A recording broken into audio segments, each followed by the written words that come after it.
Mon chéri, je suis heureuse que tu sois là. J'ai fait un peu de rangement aujourd'hui. Je me suis dit que ça te ferait plaisir de voir un peu d'or dans la bibliothèque. Je manquais de m'étouffer. Depuis quand avait-elle autant parlé?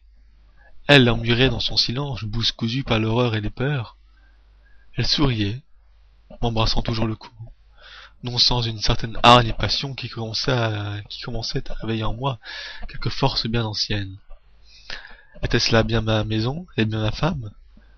Je doutais encore plus lorsque je sentis sa langue râper contre ma pomme d'Adam, et failli défaillir lorsqu'elle plongea dans mes yeux ses rasoirs. Je t'aime. Tu as l'air fatigué, mon chéri, tu devrais t'asseoir. Envie d'un thé, d'un café? Impossible. Éberlué, je dus m'y répandre à 2 fois pour faire nom de la tête. Une cigarette? Nouveau refus de ma part, gêné. Une petite pipe? Sa langue effleura mes lèvres, ses yeux flambaient d'envie et d'amour. Cette fois-ci, mon cœur manqua un battement. Comment aurait-elle pu savoir qu'une petite pipe allait changer le cours de nos vies? Je ne sais pas ce qui m'avait le plus surpris. La proposition, totalement fantasmagorique et irréelle, le bonheur dans ses yeux ou la vulgarité même dont elle avait fait montre, et qui lui était tout à fait étranger. Je crois qu'elle prit mon hésitation pour de la timidité, car elle eut alors le plus charmant rire et me poussa jusque dans le fauteuil, doigts furtant déjà sur ma braguette. Je ne comprenais plus grand-chose et dut paraître fort stupide, la bouche bée, alors que mon artiste halluciné s'affairait sur mon entrejambe. Ça n'aurait pas dû se passer ainsi. Comprenez-moi bien, ça ne pouvait pas se passer ainsi. Bien sûr, il arrivait en de maigres occasions que ma femme fût plus ou moins de bonne humeur, je ne dis pas le contraire. Mais là, le fossé était par trop profond. Elle m'y avait précipité sans nulle mise en garde. J'étais un gamin tombé dans le plus résonnant des puits. Ma très chère K, qui répugnait dans tant d'habitude à la chose, semblait maintenant y prendre un plaisir certain, presque à la mesure du mien. Je commençais alors à délirer alors que sa chevelure ondulait contre mes paumes. Notre salon, à cette heure empli de pleurs et de cris, se remplissait maintenant de toute une myriade de soupirs et de bruits de succion. Je nageais en plein rêve.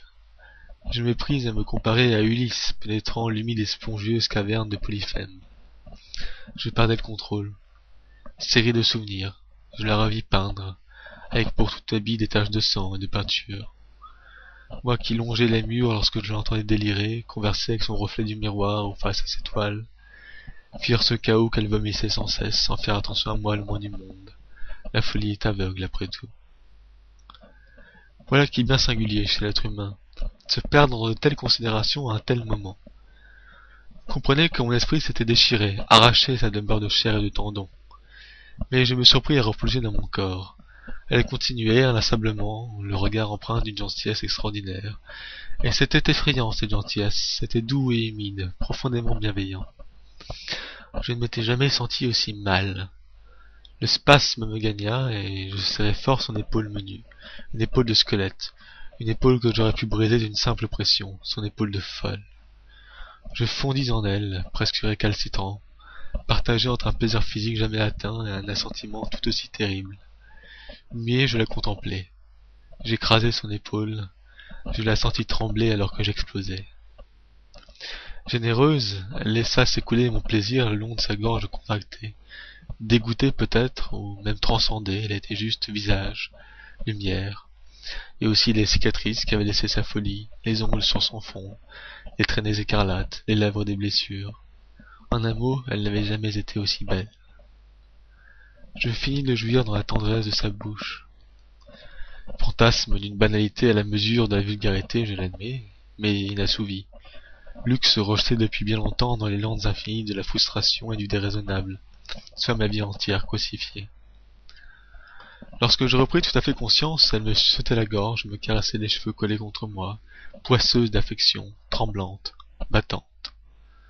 Je crois que j'aime mieux. Mes esprits me revenaient. Elle, la maison, sa bouche. Non, non, elle ne pouvait pas aller mieux. Comment aurait-elle pu seulement aller mieux? Des mois, des années avaient dû s'écouler depuis sa dernière sortie. Pour son bien, je l'avais enfermée au caveau. Elle n'avait personne à qui parler. J'avais même jeté l'ordinateur par précaution, et puis, elle ne suivait aucun traitement. Au début, ça n'avait pas été facile, elle avait beaucoup insisté. Elle m'avait supplié de lui laisser ses anxiolytiques.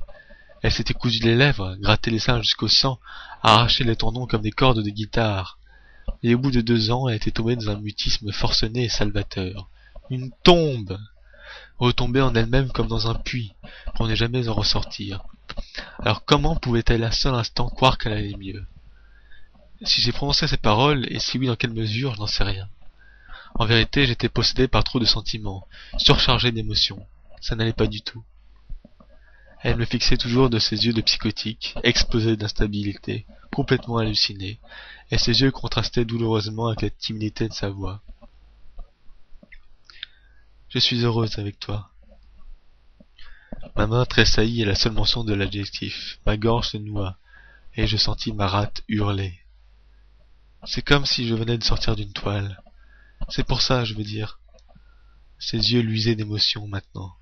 Incrédule, je n'osais plus qu'à moitié éponger mon regard terrorisé. C'est pour ça que j'éventrai l'étoile, pour que ça sorte de moi. Elle s'empara de mes bras, s'y accrochant comme à la barre d'un rafiot en pleine tempête. Amour. Elle prenait peur. Peut-être étais-je blanc comme un linge, à moins que l'hideuse vérité ne commençât à faire surface dans sa mer de cauchemar. Je parvins au prix de douloureux efforts à relâcher quelques sons étranglés, d'une voix dure que je ne reconnaissais pas. Recommence. Ses yeux éclataient. Taille une petite pipe à ton mari, voyons, dis-je d'un air railleur, voire cruel. Ça fait des années qu'il n'attend que ça, une bonne petite pipe. Après on pourra baiser et avoir une vie normale si tu veux. Aller au cinéma, fréquenter des amis, faire comme tous les gens normaux, tu pourras me tromper, on aura des enfants, on crèvera heureux. Tranchante ma voix, elle me faisait horreur.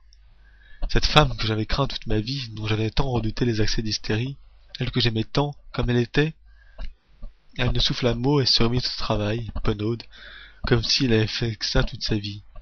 L'envie de me faire plaisir dépassait tout, comme c'était charmant. La salope. Je la tins par les cheveux avec bien peu d'égard. Toute douceur avait fui en moi, c'était déjà dilapidé dans ma semence. Il ne restait rien plus que du feu. Elle me volait notre avenir. Elle me volait mon avenir, ma vie comme elle était, comme je l'avais toujours voulu. Elle ne pouvait pas me faire ça, elle ne pouvait pas guérir, elle ne pouvait pas. Elle ne devait pas aller mieux. Et de quel droit, hein? De quel droit? Allais-je mieux, moi? Allais-je un jour guérir, moi? C'était moi le malade au fond, moi qui resterais malade toute sa vie. Et cette salope redevenait normale. J'écrasais sa bouche contre moi. Elle vomit, j'avais cogné contre sa gorge. Ça ne m'empêcha pas de redoubler d'ardeur. Ses mains se mirent alors à s'agiter, à gigoter de façon folle, épileptique soubresaut. Le dégueulis brûlait, corrodait, puait l'éclair.